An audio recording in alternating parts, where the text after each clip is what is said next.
بسم الله. السلام عليكم ورحمة الله. إن الحمد لله نحمده ونستعينه ونستغفره ونعوذ بالله من شرور أنفسنا ومن سيئات أعمالنا.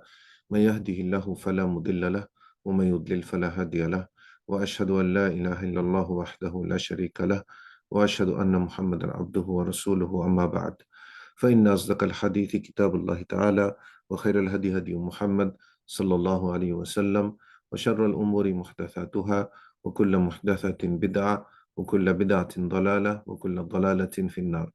My dear brothers and sisters, I welcome you back to our Hajj presentation. And today is the day of the 4th of Dhul Qa'dah, 1444 years after the Hijrah, or the migration of our beloved Prophet ﷺ, which coincides with May 24, 2023. Today, inshallah ta'ala, we are going to discuss the rites of the Hajj on the 10th of Dhul Hijjah, which is the day of Eid al-Adha, and also it is known as the Yawmul Hajj al-Akbar, the greatest day of the Hajj. Just a note, and we have discussed it before, that on the day of Eid, the Hajji doesn't have to pray Eid prayer. In fact, he doesn't have any Eid prayer. He should focus on doing his rites of the Hajj, inshallah ta'ala. The Talbiyah continues, and the Takbir if they want to add to, but the Talbiyah is the main thing that should continue. So we were at the station of Muzdalifah, Mash'ar al-Haram, and we left the Muzdalifah before the sunrise towards Mina. And usually this is the day 5 things are done, and first thing is the stoning the Jamarat. So as we know, there are 3 pillars in Mina that needs to be stoned, but on the 10th, the Hajji only stones the largest pillar. Which is the largest pillar? Of course, if you go there today, all the pillars look same. The largest pillar is the farthest from the Mina, or farthest from the Masjid al-Khif towards Makkah. And of course, all of these pillars are labeled, so you cannot miss it. So it is the farthest pillar towards the Makkah, closest to the Makkah, is the pillar that the Hajji will stone. And this stoning, of course, has to be done after the sunrise. We know that the Hajji, some of the people who are weak or women, can leave the Mina before the sunrise, after the midnight. But can they stone at night? There are some scholars who said yes, they can. But actually the correct position is they should not. They should stone after the sunrise. But it can be delayed all the way to the night until the dawn, Fajr, until the dawn of the 11th. So this is the stoning the Jamarat. And we're going to come to the stoning of the Jamarat very soon. The second is the slaughtering. The slaughtering of the Hajj. This is not the slaughtering of the Eid or the slaughtering of the gift to send to Makkah, but this is the slaughtering of the Hajj. The one who is doing the Hajj tamattu, or the one who will be doing the Hajj Quran if they're bringing their animal with them and crossing the miqat. This slaughtering can be also delayed and done later any days, and can be assigned to someone, meaning someone else can do the slaughtering for you. One animal, meaning like one sheep or one goat, or one of the share from a cow or a camel is enough for this udhiyah, or this slaughtering of the Hajj. The third thing is the shaving or the trimming of the hair, and this is same as the slaughtering, can be delayed but preferred to be done on this day. Then you have one of the most important thing of the Hajj, Tawaf Al-Ifaadah. Tawaf Al-Ifaadah, which is the Tawaf of the Hajj. This Tawaf, you go back to Makkah and you do the 7 circuits around the Kaaba. This can be, of course, delayed if needed, and can be done at any time on the days of the Mina, or even afterwards if there is a need. But of course, the sooner you do, the better it is, of course. And then if you are doing the Hajj tamattu, then you do the Saee between the Safa and Marwa 7 times, and this is only for the tamattu. The order here is not important. So do we have to do the stoning first, then the slaughtering, then the shaving, and the Tawaf Al-Ifaadah? This is how the Prophet did it. Okay, but the order here is not important, because people came on this day and asked the Prophet ﷺ that I did the slaughtering before the stoning, or I did the shaving before the slaughtering, and some people asked this and that, but the Prophet ﷺ said, If'al wala haraj, do what you're doing and there is no problem. So on this day he was flexible about the order of these 4 or 5 things that needs to be done. As for the Prophet ﷺ, of course, he did the first 4 and he didn't know the Saee because he was doing Hajj Qiran. He was not doing Hajj Tamattu. We have mentioned that the stones of the Jamarat should be picked up from Mina, not from Muzdalifah. And this is one of the mistakes of the Muzdalifah, the Hajjis they do. And in the picture, you can see the 2 pillars and going towards the Makkah, the direction, of course, the direction here, right? So you will only throw stones at this Jamarat al-Aqaba. The size, not very big, size of the chickpea, like you know the chickpeas, size of the chickpea. And of course, it is not from Muzdalifah. And you basically take it and you said Allahu Akbar, 7 of them. Allahu Akbar, Allahu Akbar, 2, Allahu Akbar, 3, Allahu Akbar, 4, Allahu Akbar, 5, and 6, 7. And the way you do it, you face the, so let's say that it's in front of you. This, the Prophet ﷺ kept the Makkah on the left and Mina on the right. Makkah on the left and Mina on the right. And as you can see from the map, if you remember that you have Makkah, then you have the 3 pillars here and then Mina. So you're basically going to stand here, okay, and you will keep Makkah on the left and Mina on the right, and you're going to throw the Jamarat. If you don't have a space, okay, to make it like the way the Prophet did, any direction should be fine, inshallah ta'ala. But you know, following of course this sunnah, this manasik will bring more beauty and more goodness and completeness in your Hajj. Stoning on the 10th, only Jamarat al-Aqaba. Keep Makkah on the left, Mina on the right. Recite Takbir while throwing the stone. And this is how the complex of the Jamarat looks nowadays. Very big, you know. So if you actually go a little bit later, maybe, we did the Jamarat at night when we went with our family. So it was a little bit easier. But daytime is also fine. Just be very careful so that, you know, you can avoid the stampede. May Allah forbid. Must be done after sunrise to any time at night, all the way to before the dawn. All the way to before the dawn. Talbiyah should stop after throwing the Jamarat.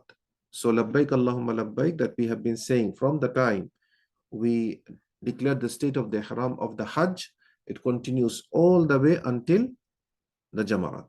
You throw the Jamarat, your Talbiyah stops.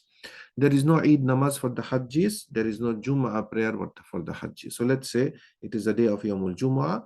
You don't pray any Jum'ah prayer too. Just some pictures, all of these pillars, that how they used to look in the older days, in the 90s, early 90s, 1990s, you know. And as you can see that at that time, there was a big possibility of, you see, having all of this stampede. But alhamdulillah, nowadays, you see this flexibility because the pillars have been widened a lot. So you see they have a lot of space versus in the old days, you see there was a small, you see posts like this. So people would be crowded from all sides. So alhamdulillah, that is being, you know, reduced now much. But yet, with all of these things, as you know, as you hear that some of the years, there were some situation of stampede. So just be very careful about the crowd. And if you see that a lot of ziham there, just avoid it, inshallah. Exit of the Ihram of the Hajj. There are only 2 ways that the Hajji can exit his Ihram. Now here is something that I want to mention. I've been saying Hajji. This word Hajji can be used only for the people, those who are performing Hajj at the time. But once the Hajj is done, it is not the Sunnah. And in fact, this is a bid'ah to call the person Hajji or Al-Hajj. Some people, they even after performing Hajj in our countries and many cultures, they add at the end of their name Al-Hajj or in the beginning. Okay, this is a bid'ah. The Prophet ﷺ never described himself as Al-Hajj. Abu Bakr as-Siddiq, Umar ibn Khattab, Sahabat al-Kiram, they didn't do this thing. But the word Hajji can be used while the person is performing Hajj.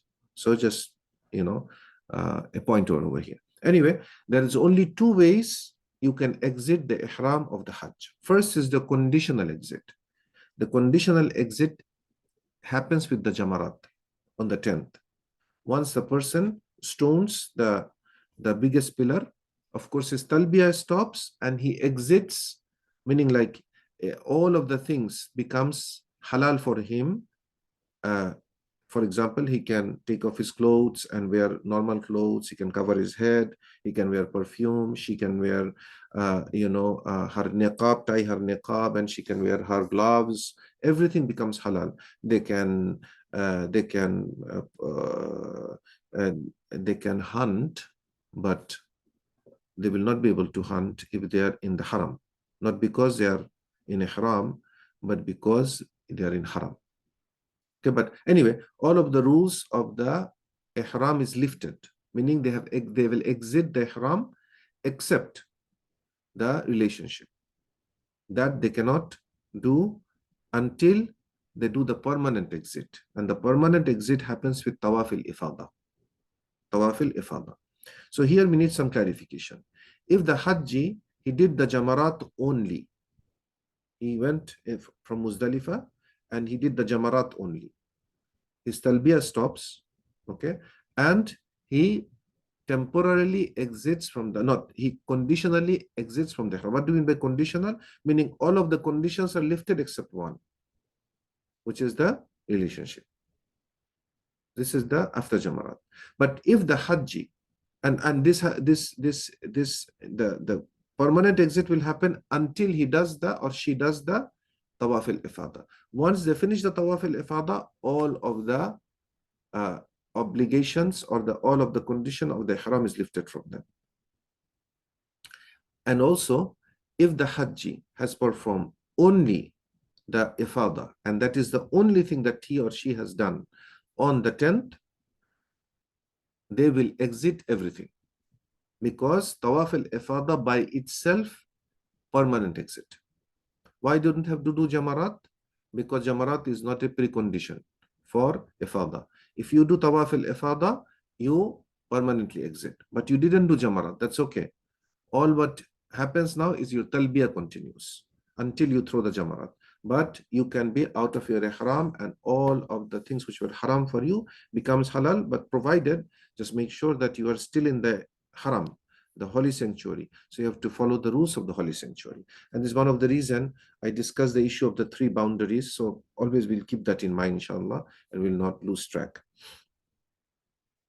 If the Hajji did Tawaf Al-Ifaadah only, he or she exits ihram completely. And if he did the Jamarat first, then as we said, everything becomes halal for him except the relationship with his spouse, he or she for him, until he or she does Tawaf Al-Ifaadah. I hope, inshallah, this is clear. Some confusion, because some people, they will tell you, if you do 3 out of 5 nusuk, meaning like the 5 things, stoning, shaving, trimming or shaving or trimming the hair, slaughtering, tawaf, sa'i. If out of this 5, if you do, some people they say 3 out of 5, you can exit. And some people they say 2 out of 5. Don't pay any attention to all of these things. Only just remember, the Hajji can exit the ihram only 2 ways. Conditional with the Jamarat, permanent with the Ifaadah. You will hear all of these other things, forget about it. Whenever you hear 2 out of 5, 3 out of 5, the general rule, stay out of it. Stay out of this discussion, because they will just confuse you. Some of them, they even say if you did slaughtering and shaving, and some of them even they say that if you did shaving or trimming, you can exit the ihram. All of these are confusion. Yes, these are some fiqh positions in some of the madhab, but we have clear hadith evidence, to indicate that Jamarat is the conditional exit and Tawaf Al-Ifaadah is the final exit. As for the Tawaf Al-Ifaadah and the Sa'i of the Hajj, Tawaf and the Sa'i, everything is like the Tawaf and the Sa'i of the Umrah, except in the Tawaf, there is no exposure of the right shoulder and there is no running of the first 3 rounds that we do in Tawaf Al-Qudum or Tawaf Al-Umrah. The rest of the Tawaf Al-Qudum and the procedure and the Sa'i are like the procedure of the Tawaf and the Sa'i of the Umrah. So if you go back and review those things, inshallah, it is pretty simple. So you do the, from Allahu Akbar in every single time you cross the black stone corner, and then after that you go and pray 2 rakat, Okay, and then you drink a lot of Zamzam water, and then you put some water on your head, and then you go back to the black stone corner and you say Allahu Akbar, and then you go towards the Saee and you say Inna Safa wal Marwata min sha'airillah, and then you stand and face the Qibla and you make the legislated dua, in between you make the your own dua, if you remember all of the things that we discussed, and then you come down, you walk, run between the green zone and go towards the Marwa, you stand, face the Qibla, and you do the same thing that you do on Safa, and you do this. Safa to Marwa is one, Marwa to Safa is two, and then you finally will finish with Marwa, and at that time when you finish, you do not say anything, no dua at that time. After this, you basically done with the Tawaf and the Sa'i of the Hajj. And this is if you do the Hajj tamattu, which is basically what most of the people will be doing anyway and should be doing anyway, as we have discussed in the beginning of our discussion. I ask Allah subhanahu wa ta'ala for all of the brothers and sisters to make the Hajj process easy. A lot of the brothers are still waiting for their permits, their, they're still waiting for confirmation. And I know that it is very difficult, but inshallah, all of this is rewarding. All of this is rewarding. Even the wait is worth it, inshallah, and we'll be rewarded for that. I ask Allah subhanahu wa ta'ala to give us all the ability to go and perform Umrah and Hajj and make this a source of expiation of our sins and also the increase of our rizq, as our Prophet ﷺ promised. Subhanaka Allahumma bihamdik. Ashhadu an la ilaha illa anta astaghfiruka wa atubu ilayk. Wassalamu alaikum wa rahmatullahi wa